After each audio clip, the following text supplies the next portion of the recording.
J Looks here. This could be the first video on my channel. I don't know. We'll find out. We'll see. But this is a tutorial on a look that I guess you could use when you're going out at night, just because it's a very dark look, because it's a very dark black smoky eye.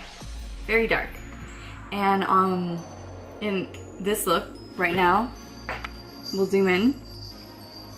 I put a black gloss on it. That part is optional. You can probably just do a shimmer or even a matte eyeshadow, but I wanted to put a gloss on it today just to see how it goes, because I've never done it before and it was a huge fad like a year ago. So I'm doing it an entire year late.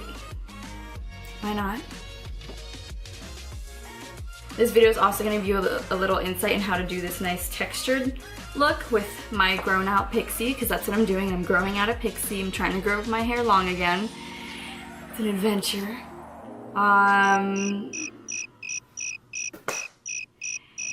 Yes, this is my video on how to do this nice party look.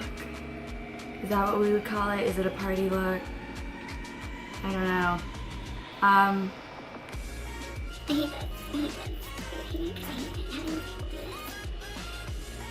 Anyway, moving on.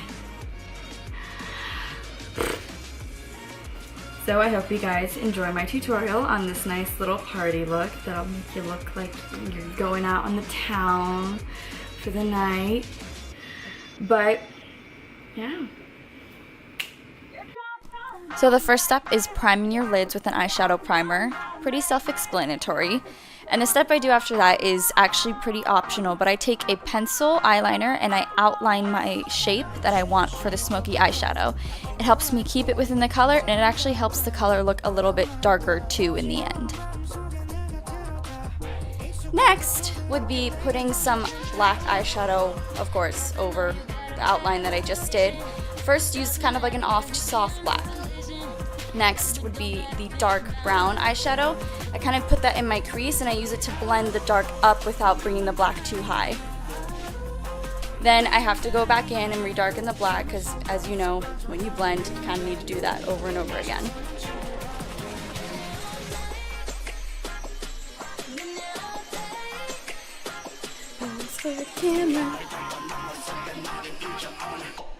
Next, I take another brown, a little bit lighter than that first one, and I put it on top of the dark brown, and I use that to blend it up even more. And then, of course, highlight your brow bone. Could be shimmery, could be matte, whatever.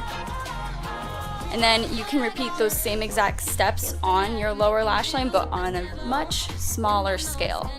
Very little black, very little brown. I don't think I did the brown this time. I think I just did black.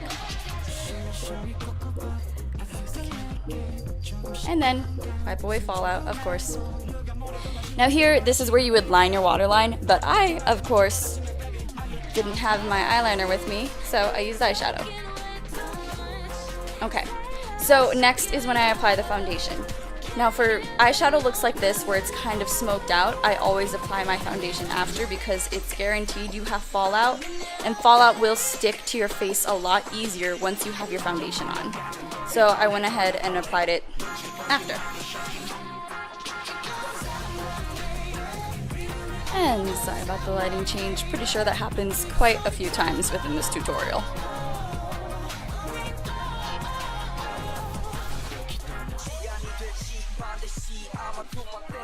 So next, I applied my concealer on all the areas I wanted to brighten up, or the areas that needed concealing, you know, zits, under eye bags, dark areas, whatever. Then I kind of had to use my hand to apply, because I'm a genius and I left my beauty blender not there.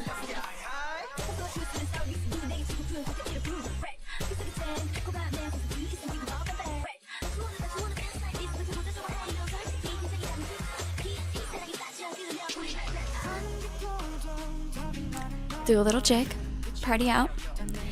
All right, now here I'm applying my contour. At this point, I've already put my setting powder on. It's just a process I didn't see it necessary to put in, but I will explain. Under my eyes, I do put a shimmery powder so it helps reflect light, because let's face it, my bags are no joke. Next, groom your brows before you apply the color. I don't always need to put color or any kind of fill in my brows because, hey, you see them, they're pretty dark. But, you know, when I do dramatic looks like this, I like to help sharpen everything. Next would be apply the pretty blush so you don't look super duper pale. So once I have most of the face stuff done, I go back in with a liner and I line my upper lid just to kind of darken that area up again. And then I'm gonna go in with another darker black eyeshadow and I kind of smudge that line out because I don't want it to be defined, I just want it dark. After that, I curl my lashes, I apply mascara. I didn't show this because the angle was just not good. Next, highlight. I am a big fan of highlight. I highlight all over my face because I like to shine.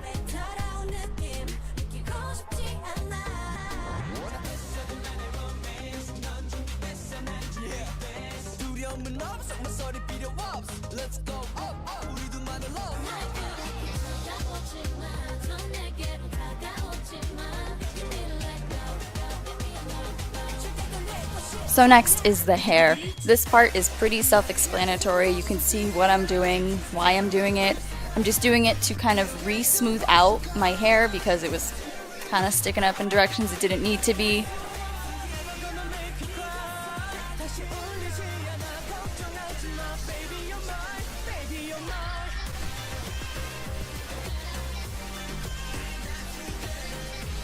Now for this part, like the back area, for those of you that do have trouble blow drying your hair in the back, whether it's short or long, I can make a video later on to explain the easiest way to go about it.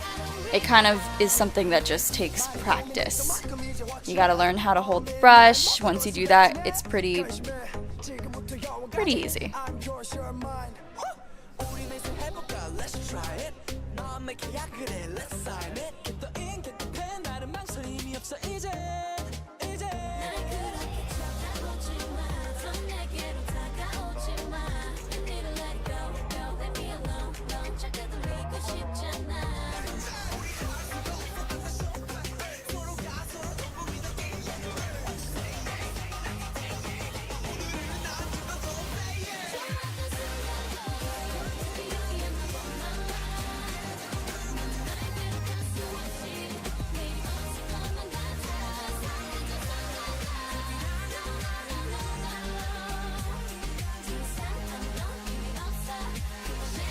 Next is the product. I can't explain how important product is, you guys. So what I use is a paste, and I take a good clump of it and I kind of warm it up in between my hands like that. Then it's easier for me to spread. For most of it, I use mostly just my fingers to put it on my hair, but occasionally you will kind of see me take my hair and rub it between the palms of my hands. That spreads the product really strongly in those areas. And that way I can kind of manipulate the hair however I want and it will stay that way. Yep, right there. Now for this look, I'm trying to go for something really fun and wild and textured for most of it except that front fringe. See how I rub the hair between my hands there? That's me trying to get all the product on my fringe and then style it how I want so it just stays. Now we go in to finally finish the makeup. I'm using an OCC black gloss on my eyelids. I apply it with the brush and then I kind of smudge it out with the finger so it's not so compact in that one area. After that, I go in with a shiny nude lip because that is a must for dark eyeshadow looks. And then you're done and you pose for the camera while feeling very uncomfortable.